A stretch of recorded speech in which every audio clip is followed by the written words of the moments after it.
부동산 대책이 나온 지 한 일주일 조금 더 지났어요. 근데 시장 상황은 어떻습니까? 정말 혼란 그 자체입니다. 그렇죠.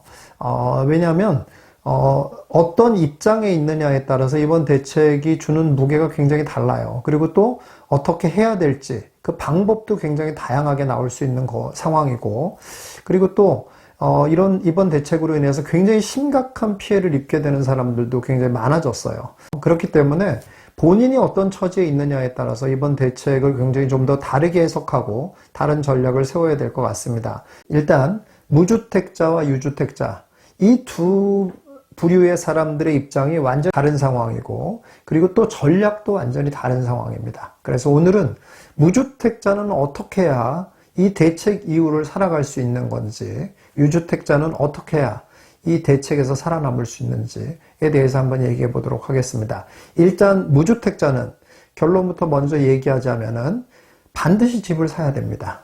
이게 너무너무 중요해요. 여기에서는 무주택자 중에서 청약 가점이 높은 사람들을 제외한 모든 사람들이에요. 청약 가점이 높은 사람들은 청약 가점이 높으니 당연히 청약을 기다려보는 게 맞습니다. 그러나 청약 가점이 높지 않은 사람들, 이런 사람들은 단 1년을 기다리기도 어렵습니다, 지금. 왜 그러냐? 굉장히 집값이 폭등할 가능성이 매우 높습니다. 그건 도대체 뭘 근거로 얘기하냐?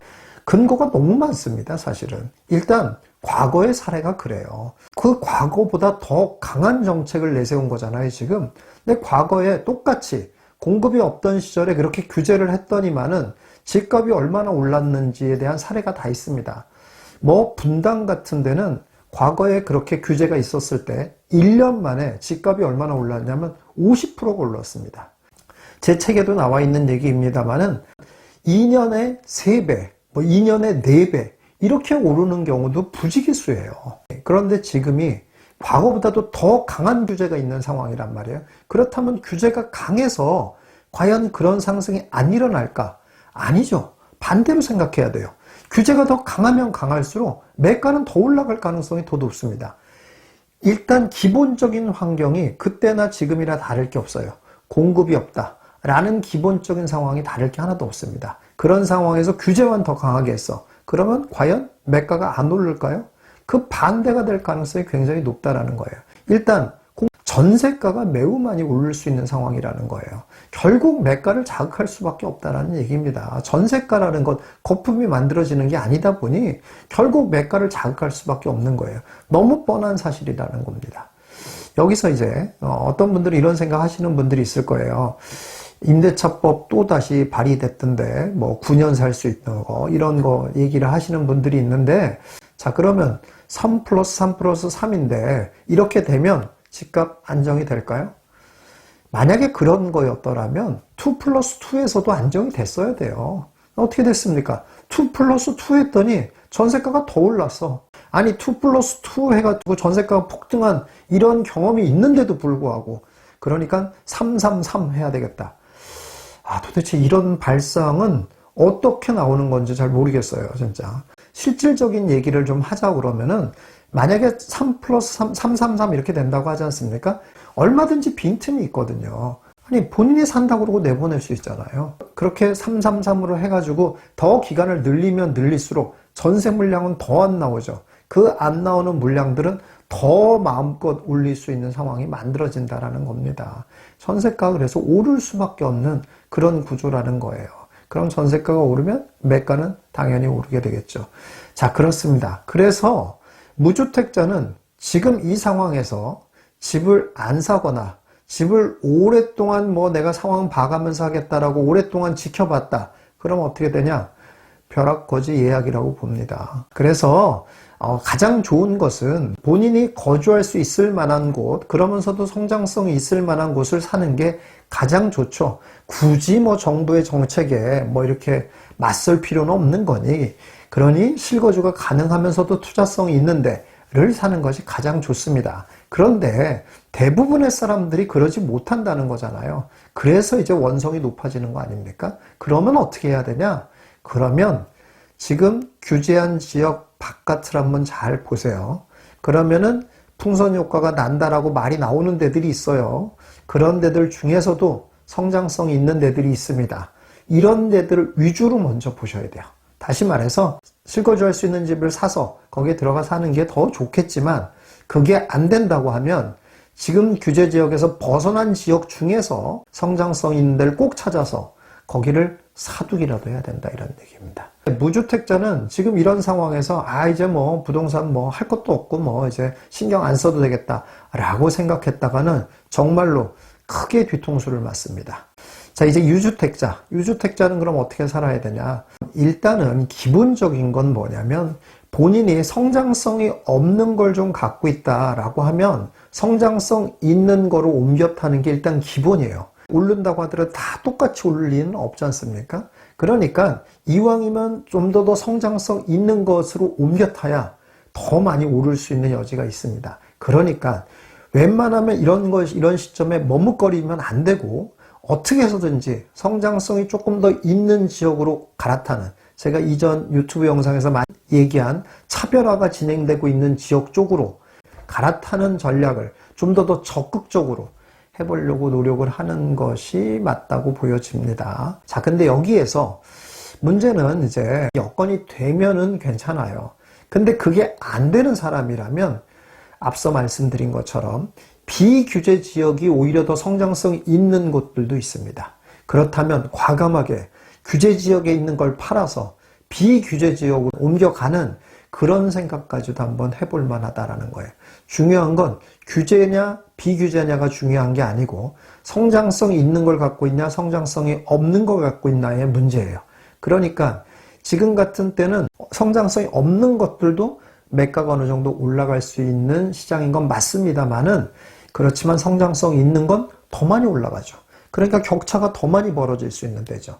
그러니까 적극적으로 성장성이 없는 것들을 가지고 있는 걸 처분해서 성장성이 있는 것 쪽으로 옮겨가려고 하는 노력들을 하시는 게 맞다라는 겁니다. 자, 그게 이제 첫 번째고, 유주택자가 또 꼭 해야 되는 두 번째 전략이 있습니다. 꼭 현금 보유를 어느 정도 하고 계셔야 된다, 이런 얘기입니다. 평소보다는 조금 더 많이 해놓으셔야 될 필요가 있겠어요. 여러 가지 이유가 많습니다. 그렇죠? 그러니까 매가가 올라간다고 하더라도 여러 가지 전방위의 압박을 받을 수가 있어요. 부동산을 갖고 있는 사람들은 세입자 전세보증금을 내줄 때도 문제가 될 수가 있고, 또 대출도 축소될 수가 있고, 지금 가장 말 많이 나오는 거죠. 세금 올라갈 수 있는 여지도 많고, 이런 상황입니다. 그렇기 때문에 현금은 과거보다 조금 더 필요할 가능성이 꽤 있습니다. 마지막 세 번째는 꼭 알아두셔야 될 게 뭐냐면, 아주 성장성이 없는 것도 아니고 또 막상 그걸 팔았다고 해서 어디로 갈 수가 없는 상황이기도 해요. 자, 이런 경우, 이렇게 해야 되는 경우는 어떻게 해야 되냐? 이거는 이렇게 여러분들이 딱 이거 하나만 알아두시면 됩니다. 그냥 규제가 없어질 때까지 장기 보유한다, 이렇게 마음 먹으시는 게 가장 편합니다. 부동산은 가지고 있어서 망하는 사람은 없습니다. 다 팔아서 가난해지는 거지, 부동산을 계속 보유하고 있었는데 가난해졌다, 부동산을 계속 보유하고 있었는데 망했다, 이런 경우는 없습니다. 특히 주거용 부동산에선 그렇습니다. 뭐 상가 같은 거, 토지 이런 걸 오래 갖고 있었더니 망했다, 이럴 수는 있어요. 그거는. 그런데 주거용 부동산을 내가 오래 가지고 있어서 잘못됐다, 이런 경우는 없습니다. 그러니까 장기 보유를 하겠다, 이렇게 여러분들이 마음 먹으시는 게 제일 속 편하고, 그리고 결국 장기 보유하는 사람들이 최종적인 승자가 됩니다. 이건 역사가 이미 증명하고 있는 겁니다. 왜 그러냐면 부동산은 가지고 있으면 결국 전세금이 올라가요. 전세금이 올라가면 그 전세금이 그리고 또 많이 올라갈 때가 있어요. 그럼 이런 전세금을 가지고 또 재투자할 수 있고, 지금은 물론 전세금이 나온다고 해도 재투자도 다 막아놨어요. 안 됩니다. 그러나 영원히 그러냐? 그렇지는 않다는 얘기예요. 그렇기 때문에 이렇게 재투자할 수 있는 그런 상황들이 만들어지기도 하고, 또 대출도 이렇게 영원히 다 이렇게 꽁꽁 틀어막냐? 그러지 않는다는 얘기예요. 대출도 풀어줄 때가 있고, 이제 너무 낡고 아무것도 안 되겠어, 이렇게 생각했던 아파트가 어떻게 돼요? 리모델링을 한다든가 재건축을 한다든가 이렇게 해서 또 완전히 또 개과천선하는 사례들이 또 굉장히 많이 있지 않습니까? 그래서 결국은 부동산은 오래 보유하고 있으면 결국은 승자가 됩니다. 그리고 또 상식적으로 이해가 안 되는 이런 좀 너무 지나친 지나친 정책들. 이건 뭐 상식적으로 이해가 안 되는 지나친 정책이라고 과감하게 제가 말할 수 있죠. 왜 그래요? 아니, 고위공직자들도 이런 정책대로 하지 않고 있는 상황에서 이게 어떻게 이게 상식적인 정책이라고 볼 수가 있어요. 이건 그냥 지금 너무 그냥 가격이 오르니까 일단 이렇게 해서 가격을 내려보자 라는 의미인 것이지 이게 어떻게 상식적인 결정이라고 할 수가 있어요. 그러니까 지금에 나온 이런 정책들은 일반적인 상황은 절대 아니라는 거예요. 그럼 이렇게 일반적인 상황이 아닌 것들이 영원히 오래 갈 수 있냐? 그럴 수는 없다라는 겁니다. 결국은 바뀌어질 가능성이 높다 이런 얘기입니다. 그렇기 때문에 그렇게 바뀌어지는 때가 물론 좀 오래 걸릴 수 있고 그 과정에서는 시련이 있습니다. 여러분들 부동산을 갖고 있는 게 피곤한 일이 많을 것 같아요? 부동산을 안 갖고 있을 때 피곤한 일이 많을 것 같아요? 예. 당연히 부동산을 갖고 있을 때 피곤한 일이 많습니다. 절대로 부동산 갖고 있는데 막 편하고 막 넌 너무 행복해 이렇게 되지 않습니다. 없는 게 마음 편해요. 부동산은. 그러나 없으면 거지된다. 없으면 마음은 편하지만 그 주어지는 대가는 가난입니다. 네.